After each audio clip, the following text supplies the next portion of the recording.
5 minutos. Perfecto.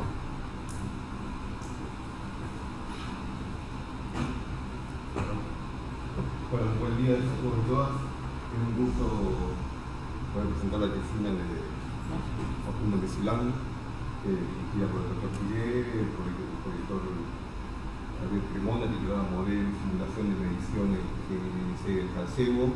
Fue evaluada por el doctor Gonzalo Sá.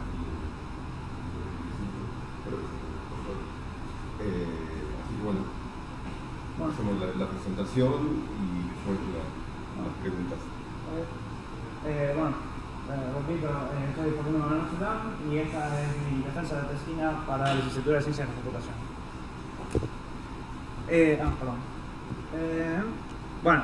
Se divide en un par de partes. Introducción. Vamos a ver un poco qué significa la diferente palabra de tesina y cómo está desarrollado. Y después tenemos el método en sí, los diferentes modelos que se usaron para el desarrollo. Experimentos, vamos a ver un par de experimentos de uso. Y después conclusiones y trabajo futuro. Introducción. ¿Qué es el sistema global de navegación por satélite? Nosotros tenemos una serie de constelaciones orbitando alrededor del mundo que se pueden usar para localizar posición, velocidad y tiempo de diferentes receptores sobre la Tierra. Entonces, ese proceso y las diferentes constelaciones y todo el sistema es el sistema global de navegación por satélite. Acá se puede ver uno de los satélites, es una réplica de un satélite GPS. De los satélites GPS hay alrededor de 30 y después hay otras constelaciones de otros países. La simulación que hicimos para el sistema global de navegación por satélite está hecha en Gazebo. Gazebo es un entorno de simulación muy usado en la robótica. Es desarrollado por Open Robotics, que también desarrolla otras herramientas para la robótica. Y se usan para simular entornos con robots, permite simular sensores, y permite trabajar en entornos de simulación con robots, sin tener que tener robots en la realidad. Utilizan una serie de entidades y componentes. Esto permite que se puedan simular muchas entidades y cada una tiene información diferente sobre qué es lo que está haciendo y el estado actual. Y permite un sistema de plugins que agregan información, agregan entidades y permiten hacer implementar modelos nuevos y mejoras.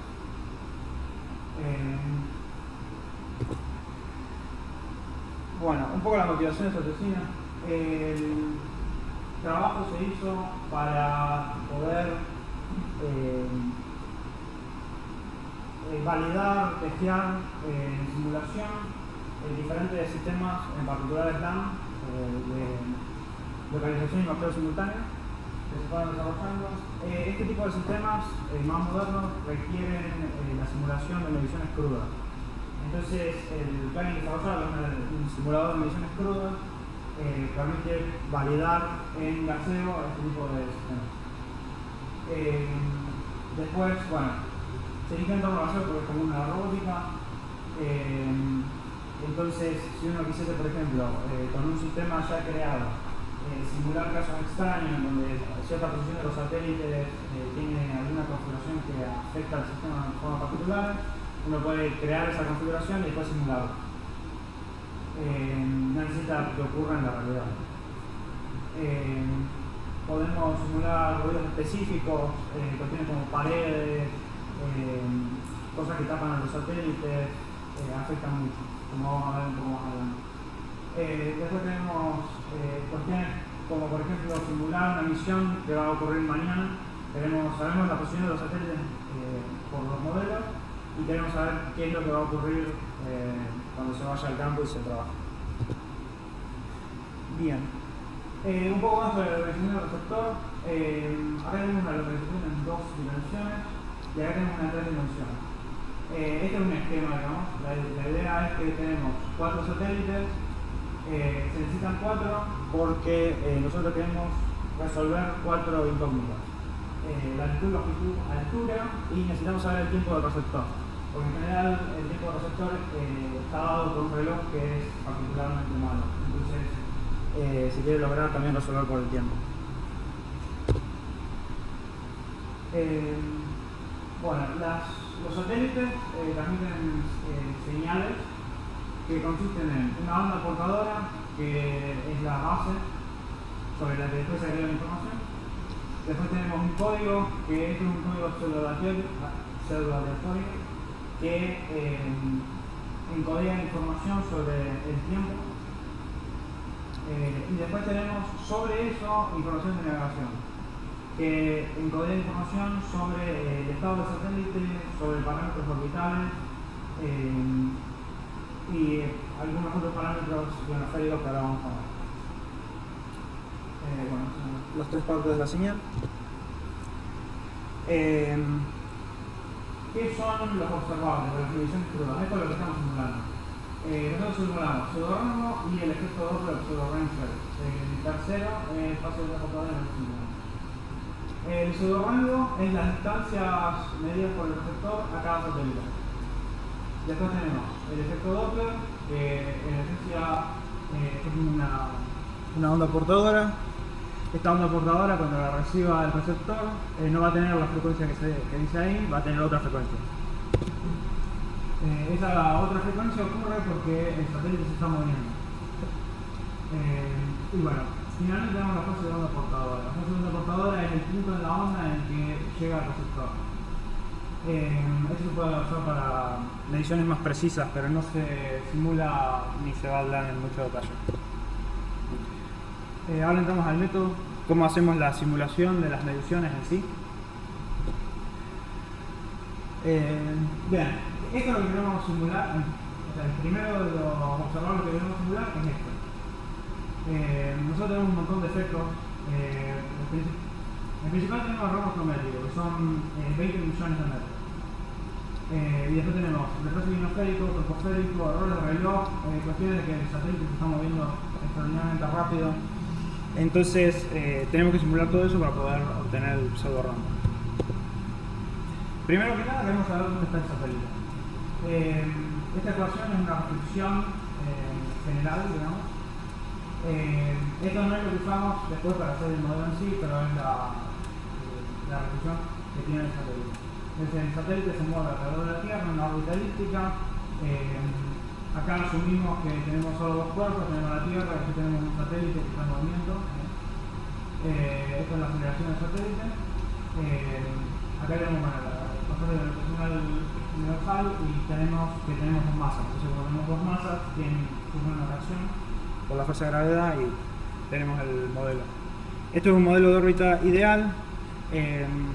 Para poder modelar correctamente necesitamos tener en cuenta otros aspectos. El hecho de que la Tierra no es una esfera perfecta, el hecho de que la Tierra no tiene densidad uniforme, el hecho de que el Sol y la Luna tienen efectos sobre el satélite que son apreciables, y si el satélite está enfrente al Sol, está siendo iluminado por el Sol, hay un efecto de empuje del Sol. La versión simple de la ecuación sería esta, donde yo agrego acá una función que son todas las fuerzas extra que se están agregando, que están por encima del modelo ideal. Finalmente, como yo tengo una simulación, lo que tengo es un tiempo en el receptor. Y lo que yo quiero saber es dónde estuvo, en qué momento fue la transmisión de la señal que llegó ahora al receptor. Entonces, como la señal toma 0,1 segundos en llegar, y bueno, acá no estamos viendo toda la velocidad de la luz, o sea que se está moviendo 20 millones de metros, o sea que un error puede implicar una distancia importante, incluso aunque sea chico. El satélite se mueve a 3,5 km por segundo y el receptor se puede estar moviendo hasta 460 metros por segundo, porque en el Ecuador el movimiento de la Tierra es relativamente rápido. Bueno, para esto se usa un algoritmo iterativo que sabemos no explicado en el texto, pero en esencia lo que calculamos es la posición del satélite para un momento del receptor, para el momento actual del receptor. Bien, errores de reloj. Como habíamos visto antes, los relojes no son perfectos, especialmente el que tiene receptor. Entonces vamos a caracterizar un poco el error del reloj. Nosotros podemos tener un sesgo, que es que un reloj está o atrasado o adelantado, una velocidad de error, que sería que atrasa o adelanta. En general es lo que se ve con los relojes artificiales, que están atrasando permanentemente un segundo por día. Y después tenemos una aceleración, que sería cómo varía ese atraso, que generalmente hace que ese error sea errático en el tiempo. En el caso de los satélites, nosotros acá tenemos un reloj atómico. Los satélites tienen múltiples relojes atómicos. O sea, ¿qué quiere decir? Que en el caso de los satélites, los relojes son muy precisos. Entonces, esto se va a modelar de la siguiente forma. Nosotros tenemos un tiempo de simulación, que es el tiempo de referencia, este es el tiempo absoluto de todo, la cosa real. Después vamos a calcular un tiempo universal coordinado, un tiempo de GPS. En este caso lo que nos interesa es el receptor y los satélites. Entonces, para el receptor nosotros tenemos sesgo y velocidad, que sería, el receptor tiene un error fijo y además está variando el tiempo de ese error. Y para el satélite tenemos un sesgo, o sea que ahora vamos a ver por qué hay un sesgo, pero el satélite tiene un error fijo, o sea que el reloj del satélite en realidad va de forma muy precisa, avanza de forma muy precisa. Bien, y así es como se modela el tiempo en la tesina, ¿no? Pasamos al efecto ionosférico. Bueno, la ionosfera es una capa que está entre 50 kilómetros de altura y 1000 kilómetros de altura.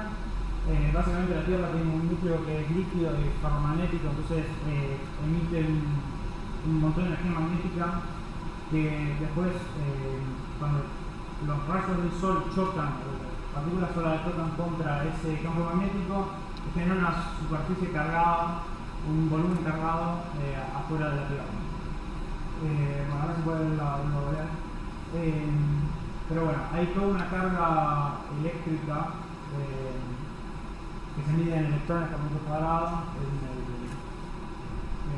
que bueno, eso hay que modelarlo porque nosotros tenemos una señal electromagnética que viene del satélite y tiene que pasar a través de toda esa capa. Entonces, ¿cómo lo modelamos? Asumimos, bueno, primero, hay tres modelos más comunes. Tenemos el modelo Klobuchar, el modelo NFG y el Open Ionosfera. Nosotros implementamos el modelo Klobuchar. Muy rápidamente, tenemos que la ionosfera se modela como si fuese una especie de bóveda alrededor de la Tierra, a una altura de 350 kilómetros, y después se calcula el punto de inserción a partir del satélite y dado un observador. Calculamos este punto de inserción, calculamos el tiempo en el punto de inserción y calculamos con un modelo la situación de la ionosfera en ese punto, que obviamente depende de un montón de factores. Los parámetros del modelo Klobuchar se transmiten en el mensaje de navegación, que era lo que vimos antes.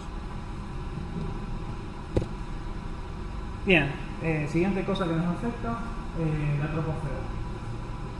La troposfera se compone de agua disuelta en la atmósfera, vapor de agua, y gases secos, como oxígeno y nitrógeno. El vapor de agua está entre 0 y 12 kilómetros de altura, y después los gases secos medio que se disuelven a medida que uno sube hacia el paso.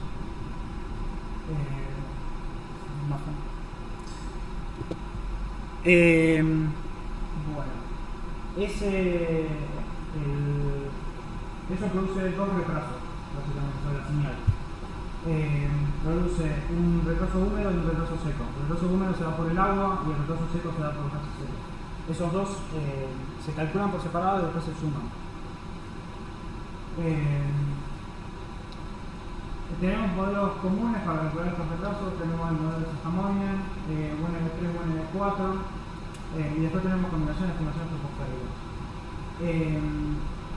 El modelo Satamoinen es relativamente simple. Lo que nosotros usamos es un poco más complejo, que es UNV4, University of Wisconsin 4, que usa una serie de tablas. Esto básicamente se ajustó un modelo a lo que es la Tierra comúnmente, digamos, un año común. Entonces tenemos un parámetro promedio en función de la altitud y después tenemos variaciones estacionales. Entonces depende del día del año, va variando el modelo.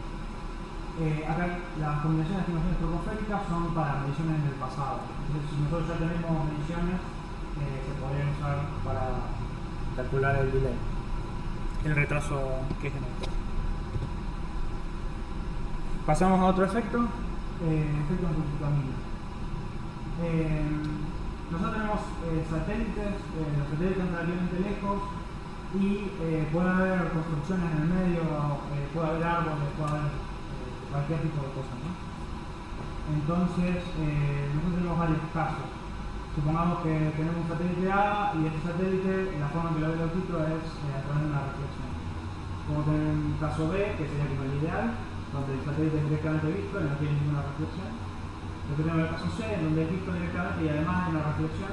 Esto genera problemas porque la señal es del mismo satélite, nada más que en el caso en el que está haciendo la reflexión, la distancia es más larga.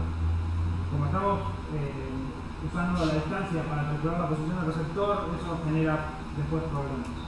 Y además genera interferencia al llegar, porque es la misma señal la otra pasada. Y bueno, podemos tener el caso que está completamente bloqueado el satélite.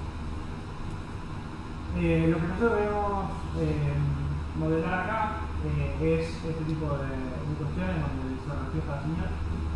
Entonces tenemos un modelo relativamente simple, un gaussiano, que tenemos una media y una desviación estándar. Eso se aplica por satélite y afecta al pseudo-rango con una variación gaussiana. Se puede usar para calibrar el modelo. Bien. Otro efecto relativístico. Las cosas están moviendo rápido y están a una diferencia de altura bastante importante. Entonces, genera efectos relativísticos. En principal tenemos estos dos, que son que el hecho de que el satélite se mueva a 3,5 km por segundo y el hecho de que haya una diferencia de altura de 20 millones de metros. Eso hace que el tiempo en el satélite vaya más lento, el fenómeno físico de la realidad física. Y después tenemos una cuestión de la rotación de la Tierra, que es que básicamente si uno se está rotando, pero el sistema de referencia no lo tiene en cuenta, la velocidad de la luz cambia de acuerdo a la dirección en la que uno esté observando, porque no está teniendo en cuenta la rotación. Los primeros dos efectos se tienen en cuenta con variaciones en la frecuencia del reloj de los satélites y un sesgo del reloj. Y después, la rotación de la Tierra se tiene en cuenta calculando las diferentes coordenadas en el sistema inercial, de forma que siempre se tiene en cuenta la rotación de la Tierra en ese tipo de efectos. Finalmente tenemos el cálculo del pseudo-rango, que como habíamos visto antes es la distancia medida por el receptor al diferentes satélites.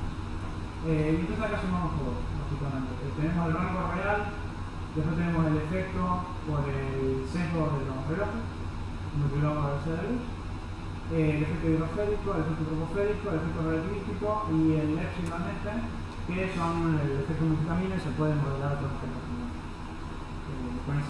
con ese epsilon. Eso no está en la presentación, no me da tiempo, pero con esto después se calcula la posición. Ahora rápidamente para ver la cuestión de la velocidad tenemos el efecto Doppler. Esto es un videito. Me gustaría pausarlo. Ahí. El efecto Doppler causa que si nosotros tenemos un emisor de una señal que se está en movimiento, si yo me paro acá, veo una frecuencia, pero si yo me paro por acá, veo otra. Entonces, dependiendo de la velocidad relativa entre podemos pensar también el caso en el que el receptor se está moviendo, ¿no? Entonces, este es el transmisor y tenemos el receptor en movimiento.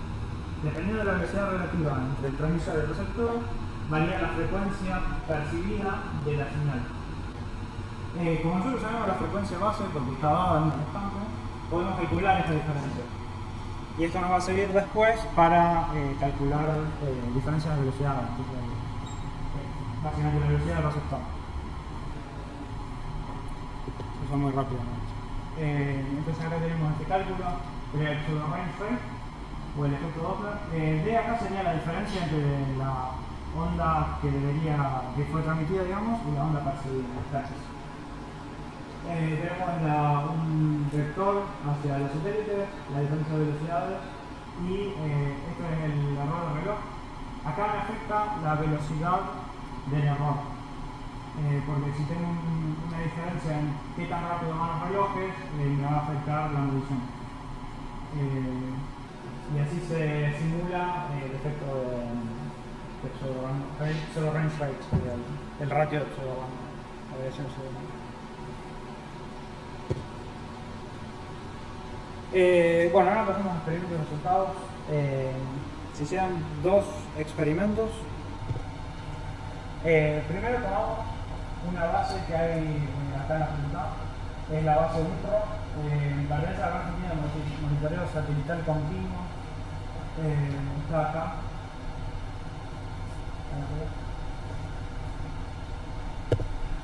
Entonces nosotros lo que hicimos fue tomar mediciones de esa base.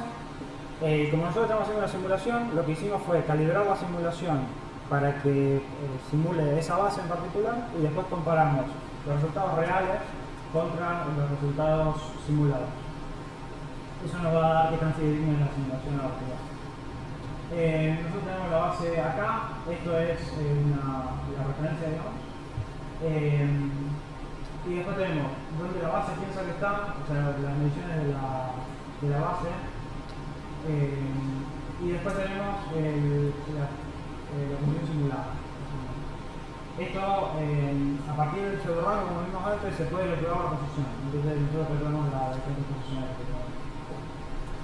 Bueno, las dos tienen una diferencia importante con la realidad de la posición real, pero bueno, en el caso de la simulación sacamos la dispersión, esto tiene bastante más dispersión que esto, para hacer más clara la visualización y porque no agregaba mucho de métodos. Pero podemos ver individualmente, una de las ventajas que tiene la simulación es que podemos ver individualmente las diferentes partes del error. Entonces, lo que se hace en la rutina es separar el error en los diferentes componentes y ir analizándolos por separado.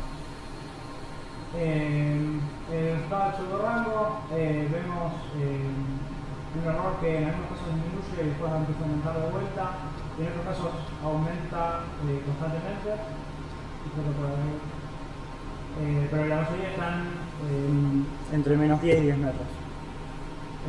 Acá entre menos 10 y 10 metros. Esta sería la cantidad de mediciones que tiene cada error. Después tenemos un satélite en particular, estos son los satélites. Tenemos un satélite en particular que es el G10, que bueno, tiene un error que va aumentando considerablemente. Bueno, esto es el error pseudo-rango para las posiciones simuladas. Ahora vamos a ver un poco el tema de la velocidad del receptor. Lo mismo, tomamos el pseudo range rate, calculamos la velocidad y acá comparamos. Tenemos la posición de referencia, que básicamente es una base permanente, o sea, no se movió durante el periodo. Tenemos la simulación chiquita y después tenemos la velocidad que estima el receptor que tiene la base. Igual fíjense que entre tic y tic hay 0,01 metros por segundo. Así que esta distorsión probablemente una cuestión del aparato de medición más que nada. Y el error de simulación es relativamente chico.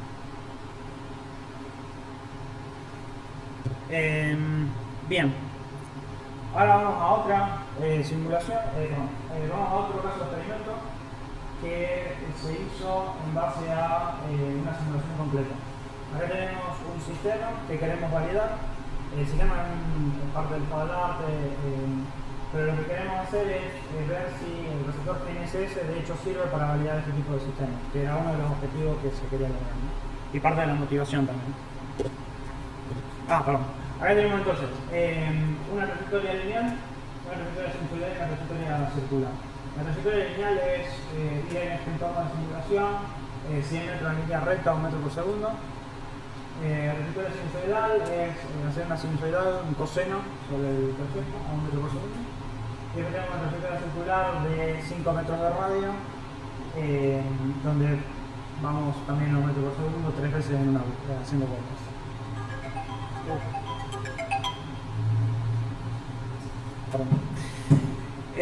Tenemos el sistema SLAM.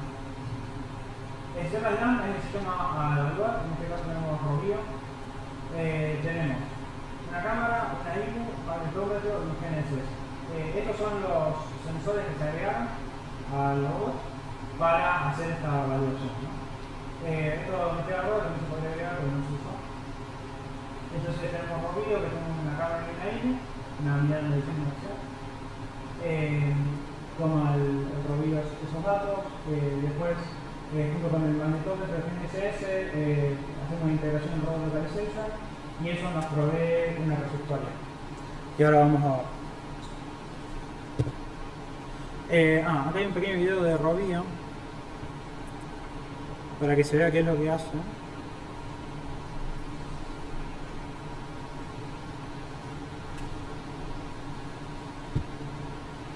Si no se reproduce, seguro. No, reproduce de la tarjeta. Sí, va a tener problemas. Bueno, por la duda seguimos el juego de bien. Rovio básicamente lo que calcula es a partir de la cámara y la unidad de medición inercial que toma, que genera aceleraciones, que provee las aceleraciones del sistema, genera la posición de la cámara relativa al mundo. Bueno, acá tenemos la trayectoria sin el receptor GNSS, tenemos la trayectoria con el receptor GNSS simulado, y después tenemos una función de luz que está abajo de este receptor. Entonces acá lo que podemos ver es que para la trayectoria lineal, agregar el receptor GNSS simulado mejora sustancialmente el resultado del SLAM, o sea que hay un cambio y el cambio es bueno, digamos, para el caso de trayectoria lineal, y ahora vamos a ver los otros casos. Y tenemos un error de 40 metros en el caso de no usar el receptor simulado. Creo que hay un error de menos de 1 metro en el caso donde sí se usa el receptor. Bien, ahora tenemos la trayectoria sinusoidal, como ya mencionamos, un estudio de coseno. Tenemos el caso el ground truth, acá en azul, después tenemos en rojo, acá, el caso con el receptor simulado, y después tenemos en verde el caso sin el receptor simulado. También vemos ciertos errores por un lado del SLAM, pero si no tenemos el receptor simulado, medio que tiene un error muy grande. El error sin el receptor simulado son 25 metros, que es esta distancia, y después con el receptor simulado es 1,5 metros. Finalmente tenemos la trayectoria circular. Básicamente vemos lo que se esperaría, ¿no? Que cuando el SLAM no tiene la referencia del mundo con el receptor GNSS,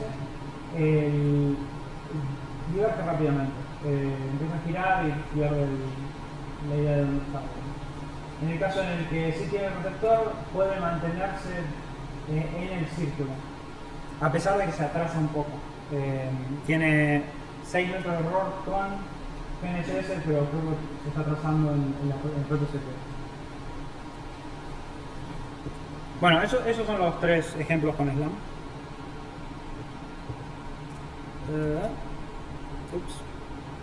Bien, conclusiones.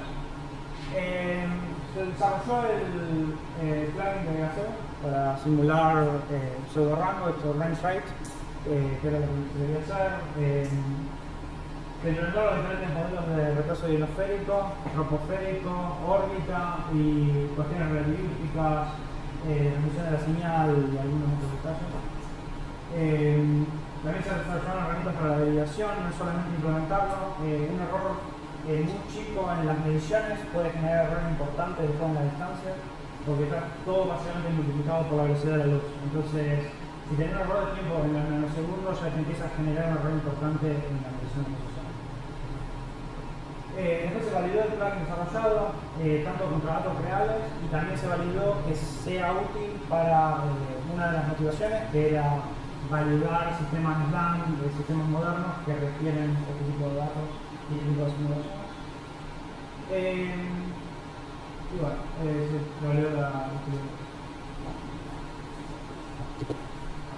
Trabajo futuro. Quedan unas cuantas cosas que podrían seguir desarrollando sobre esto. Simulación de fase de una portadora, lo que hemos visto antes es una de las mediciones puras que se pueden hacer y permiten posicionamientos prácticamente milimétricos en algunos casos. Simulaciones de otras bandas, nosotros vimos solo la L1, pero también hay otras frecuencias base que se pueden usar, que de hecho se usan. Bueno, estaba el lectura RINE, que es una cuestión más de todo. Después, implementación de modelos ionosféricos. NEQUIC, International Reference Ionosphere NEQUIC es lo que transmite la constelación de Europa, Galileo.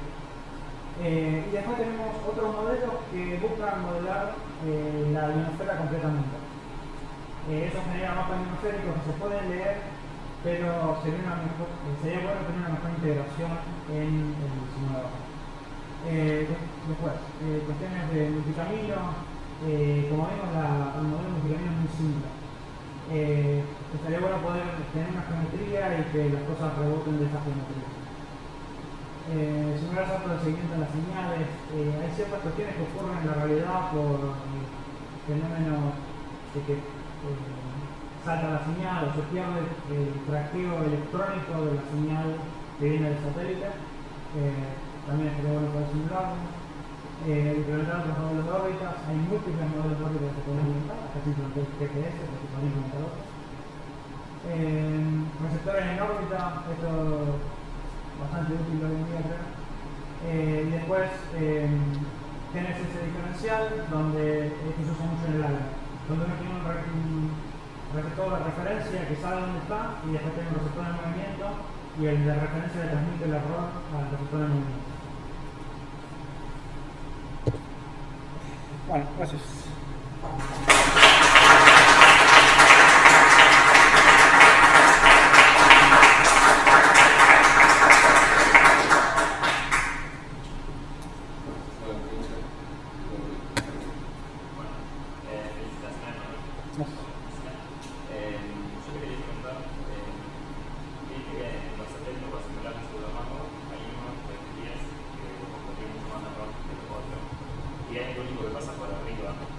Sí.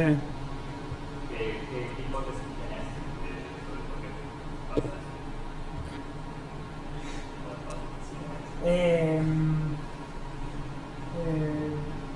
Alguna cuestión de la geometría del ambiente, algo que no se puede modelar muy bien es cuestiones de multicamino. Entonces, por una limitación del vecino, el hecho de que para modelar cuestiones de multicamino se usa la calibración por el modelo gaussiano para cada satélite. Pero bueno, en este caso, medio que eso no hubiese sido suficiente para modelar, porque el error es muy grande y va variando. Entonces, por ahí hay una cuestión de la geometría un poco mejor, de lo que sería el lugar, y habría que hacer más cuestiones.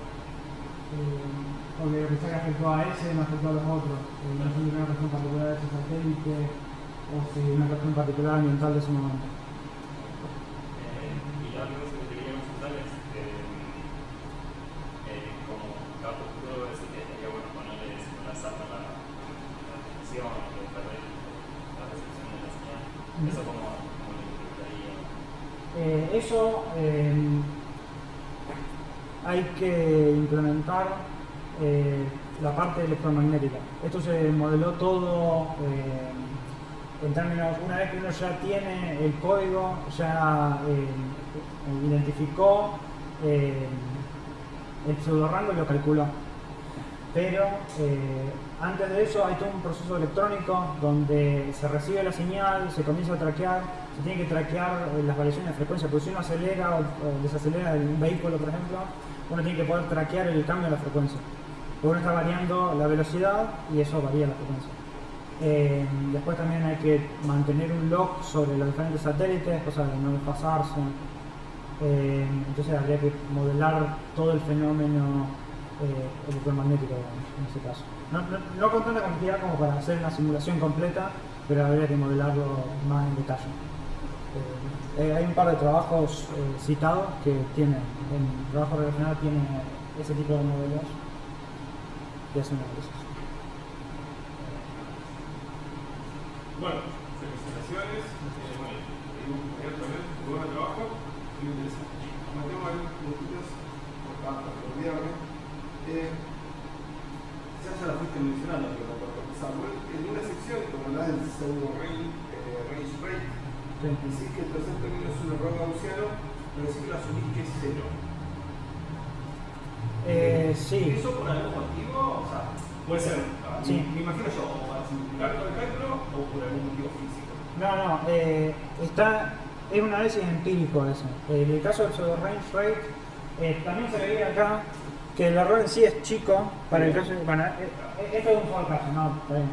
Pero te reivindicás cuando ve las simulaciones y bueno. No, esto es una simulación en un caso particular, ¿no? Pero está en la literatura, está analizado que, de hecho, lo analizó el Departamento de Defensa de Estados Unidos, el error de medición de la velocidad. Se toma como muy bajo ese error. Entonces, para el análisis en esta tesina ya no se tiene en cuenta eso. Hay estudios que sugieren eso. Sí, se hicieron muchos estudios, mucho de este trabajo preliminar, el desarrollo de los satélites y todo eso lo hizo el Departamento de Defensa de Estados Unidos y después se involucraron otros sistemas. Para cuestiones militares se evalúan muchísimo, entonces hay un montón de estudios analizando las cuestiones empíricas de los relojes, de los pseudorangos y un montón de cosas. Perfecto. Bueno, esto es algo que me quedó en duda, que vos en todo el desarrollo planteaste el modelo de la atmósfera y todo lo demás. Pero aparte se menciona que en esta tesina se usa un método simple para obtener una solución estimada que no tiene en cuenta los modelos atmosféricos y hidrosféricos. La resolución del PBT, sí, la posible de tiempo. Bien, eso. Me quedó en duda si se usa una solución, porque como me lo presentás. La simulación, también la forma que lo presenté acá, es de las mediciones crudas. Ese sería el pseudorango y el efecto Doppler. Lo que se agregó, porque la mayoría de los simuladores tienen, y también es una cosa útil para tener, se agregó un solver que toma esas mediciones crudas y resuelve la función velocidad de tiempo. Y después, bueno, eso se transmite a rostro. Pero ese solver es relativamente simple comparado con otros, como por ejemplo RT Calibre, tiene mucho más complejo. De hecho, cuando se hacen los diferentes tests, acá desde el receptor, se usa, en el caso del SLAM se usa RT Calibre en el medio, para obtener usar un solver aparte, digamos, que no sea el mismo que está en la tesina, para que sea mejor. Pero mucho más complejo, tiene cuestiones de peso. Después se puede tener en cuenta la elevación, que por ejemplo un satélite que está en el medio del horizonte no es lo mismo que está en un satélite muy alto en el centro. Entonces,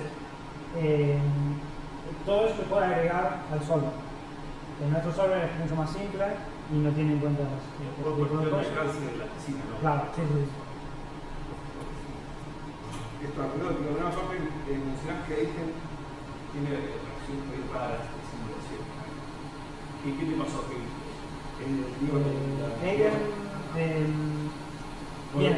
Vos mencionaste que haces un montón de chequeos. Yo agregué un montón de chequeos. primero que nada porque un error chico en cualquier número te genera un error grande después en la medición de exposición, porque el tema de que va toda la velocidad de la luz, entonces cualquier cosa muy chica. Eso por un lado. Después hay cuestiones de C++, de que Eigen, si uno no tiene en cuenta ciertos detalles, las operaciones se pueden hacer 2 veces o no se hacen nunca. No puede usar nunca auto. Hay que tener cuidado con qué variable usas. Hay cosas que van en compilación y otras cosas que van en ejecución.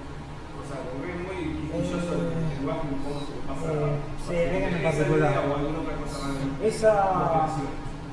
No, es solamente eso, pero es un comentario menor sobre la librería, digamos. No tendría efecto sobre el modelo en sí. En todo caso fallará catastróficamente. No debería nunca generar un resultado erróneo la tesina, porque está validado que tratar de no generar el resultado erróneo. También hay tests unitarios, se testeó todo aparte, se generan prototipos. Y la última,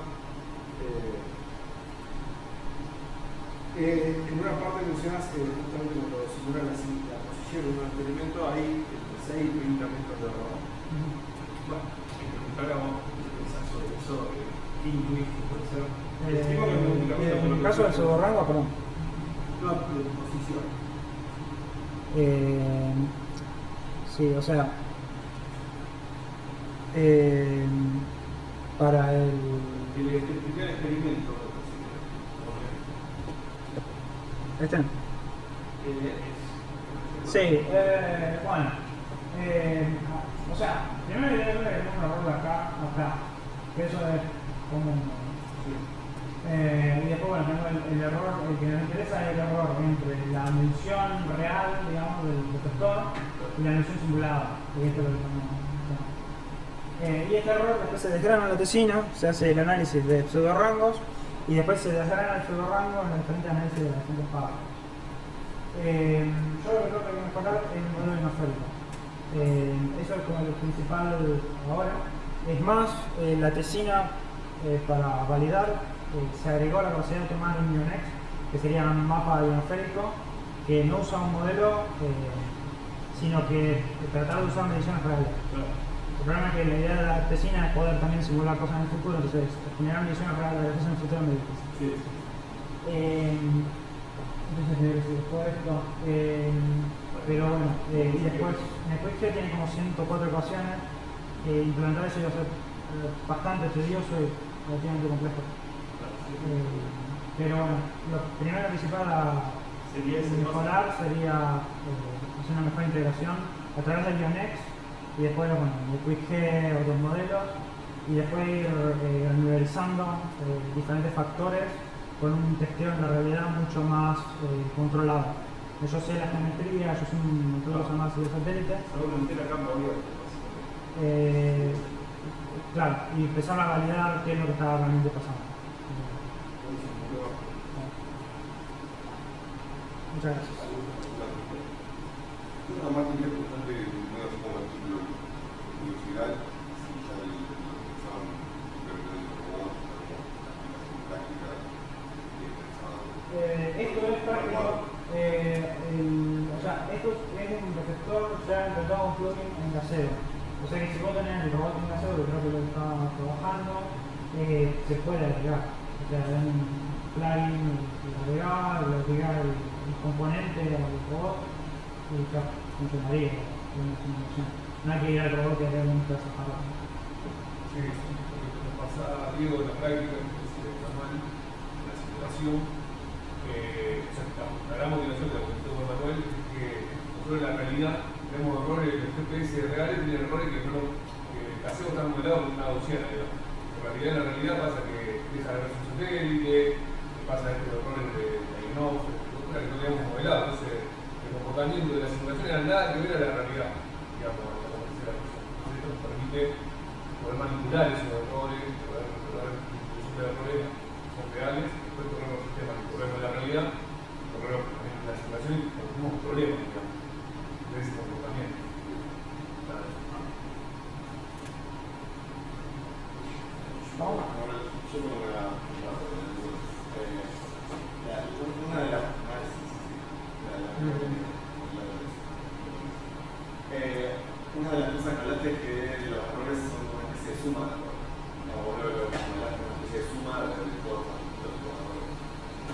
Cuando yo calculo el pseudo-rango, vuelvo a ver. ¿Tienen alguna idea de cuánto afecta cada error a la medición final? Sí. Imagino que debe haber errores que se puedan confundir un poco. Lo que pasa acá, pues bueno. Eso No, el tema es que, de vuelta, todos son vidrio con velocidad de luz, entonces de repente una cuestión de nanosegundo es un pie, un nanosegundo es un pie. Entonces, el rato atmosférico depende del ángulo de incidencia, o sea que si la elevación, porque el satélite está directamente arriba, tenés una distancia. Si el satélite está más abajo, tenés otra. O sea, estos errores van a variar. El rato atmosférico, como varía de entre 2 y 20 metros en todo caso. Después, errores atmosféricos, creo que puede tener una variación bastante más peso. ¿Y cómo manipularon, especialmente me interesa la diferencia de usado con el reloj, cómo lo manipularon para la simulación? Es decir, ¿ustedes suponen algún error del reloj específico? Nosotros tenemos el error del reloj del receptor del satélite. El del satélite lo transmite el satélite. El receptor en general se tiene, se puede, o lo calcula porque está permanentemente calculando el tiempo real de la parte de la solución. Entonces uno puede calcular cuál es mi tiempo y cuál es el tiempo real. Si no, las bases permanentes en general lo proveen y si no, lo dejamos. Y eso es un buen modelo de continuidad, o sea, que los receptores es un receptor barato. Un receptor barato va a tener, el más barato que puedo conseguir va a tener error de todos lados. O sea, es más, vos cambiar la temperatura. Hace un buen cálculo, digamos, de la diferencia de usado con el reloj, pues eso va a ser también. Se usa un modelo para variar, que no es estocástico en realidad. Por ejemplo, lo que se debe usar es un modelo estocástico que va variando el tiempo del receptor de acuerdo a una velocidad, pero estocásticamente. Nosotros lo podemos usar bastante. Y los errores de camino que los modelan como una opción. Hay los que vieron en algún trabajo, hay gente que lo entiende como funciona o dijeron es tan complejo que Gaussiano, sí, el gaussiano sería el modelo más simple. pero hay algunos porque lo llevan bueno, decían modelar así porque era complejo. No sé, ahora no me sale un paper decir directamente, pero estoy seguro de que vi cosas que tiene que ver modelo. Si no, el problema es que otros modelos requieren entender la geometría, requieren hacer ray tracing. Si no, hay algunos modelos de onda, hay toda una lista, creo que está citado en la oficina, un paper gigante, un montón de análisis, un montón de formas de modelar el integramiento. Y es un programa computacionalmente complejo también. Entonces, yo quiero hacer que sea mínimamente real time, en forma de modelarlo en tiempo real. Pero bueno, con GPU y bastante trabajo seguro que se puede lograr. Y una última, por el lado de gaseo. Gaseo está muy bueno para simular como cuestiones físicas más de velocidad y posición. ¿Qué tanto ayuda a la simulación de esto? ¿Qué tanto hace como fuera y un plugin de gaseo para que gaseo lo pueda simplemente leer? Esto está completamente integrado, pero como dije, gaseo son un montón de entidades, o sea, la simulación de gaseo son un montón de entidades, son un montón de componentes. Y esos componentes después tienen un montón de información individual de las entidades. Entonces yo podría agregar una entidad cualquiera, un objetito que tenga cualquier información. Después gaseo permite agregar interfaces de usuario. También cuestiones de hitbox, muy general. ¿Ayuda de alguna forma a la simulación de todo esto o todo esto es una Provee el tiempo, provee todo el esquema del código, digamos, la estructura para después generar tu plugin. Pero no sé si puedo proveer más que eso, pero eso sería muy específico.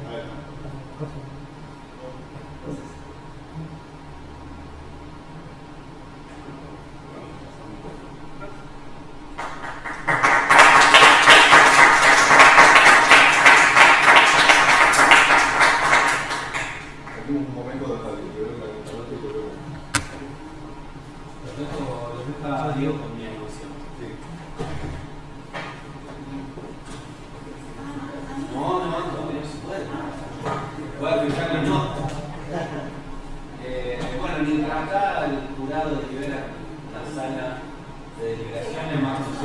pasillo. Yo soy Dante, soy el director del Departamento de Ciencia de la Computación y tratamos de estar desde el departamento en todas las presentaciones de Tesina porque nada, es una enorme alegría para la carrera que se termine. Nosotros también hacemos otras cosas como extensión, investigación, el profe Javo, Tayú, los directores son también investigadores, pero principalmente hacemos docencia y que alguien termine la carrera para el departamento es una enorme alegría. Es una carrera difícil y especialmente por ser difícil es que también hace un par de días con una tesina donde alguien hacía un lenguaje para una computadora cuántica que no existe y cómo se demostraría que el programa es correcto en una computadora cuántica. La semana que viene tenemos una de cómo se usa la teoría de juegos para simular software y ahora nos encontramos con sistemas de posicionamiento y no es sencillo tener una carrera que dé respuesta a los intereses tan distintos que tienen nuestros estudiantes y que puedan encontrar eso que vinieron a buscar, o si no era eso, tal vez esa pregunta que tenían, tal vez era alrededor de todo esto, de la robótica, los satélites y las simulaciones, se encontraron con esas preguntas y hubo una comunidad enorme en la carrera que los ayudó a hacerse más preguntas todavía, tal vez, y encontrar algunas respuestas parciales, como seguramente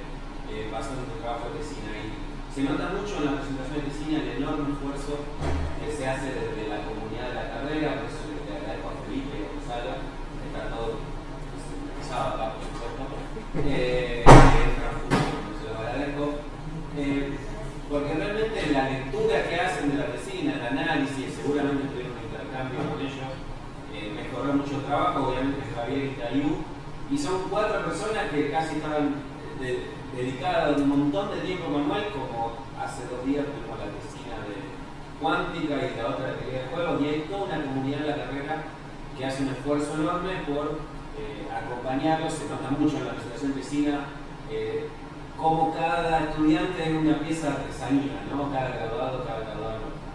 Eso hoy está en un serio peligro. Lamentablemente explicamos muy bien análisis matemático y no nos estamos dando a entender el riesgo que hoy está corriendo la universidad pública. Y nada, yo quería felicitar a Manuel también, que es un asiduo participante de la ronda crítica donde pensamos nuestra disciplina, esos encuentros que no son solamente al demostrar tal teorema o medir un resultado, sino también que es una de las funciones de la universidad, que es pensarse así.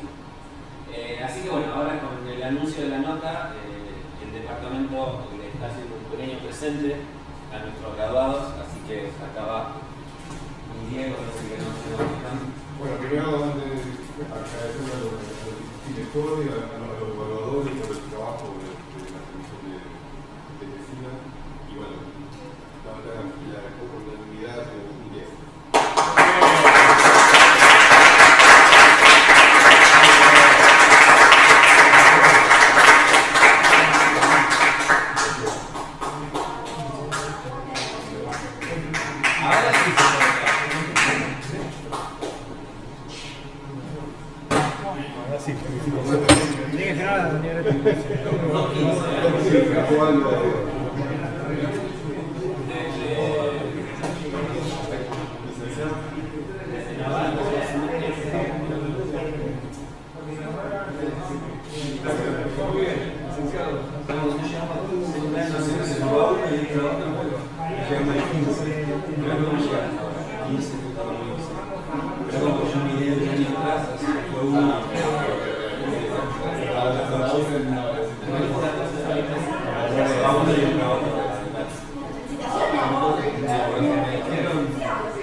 Ahora ya está.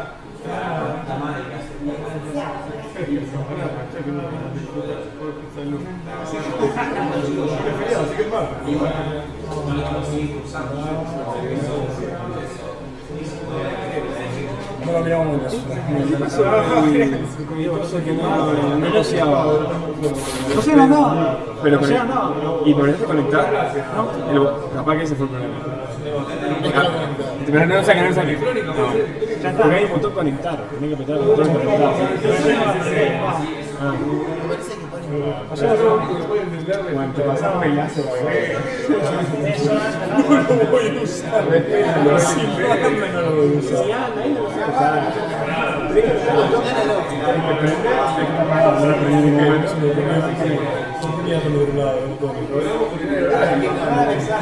Pero pensé que era obvio. No, bueno, pero no, la había pasado un duro. Muy bien. No, linda presentación, linda presentación. No sé,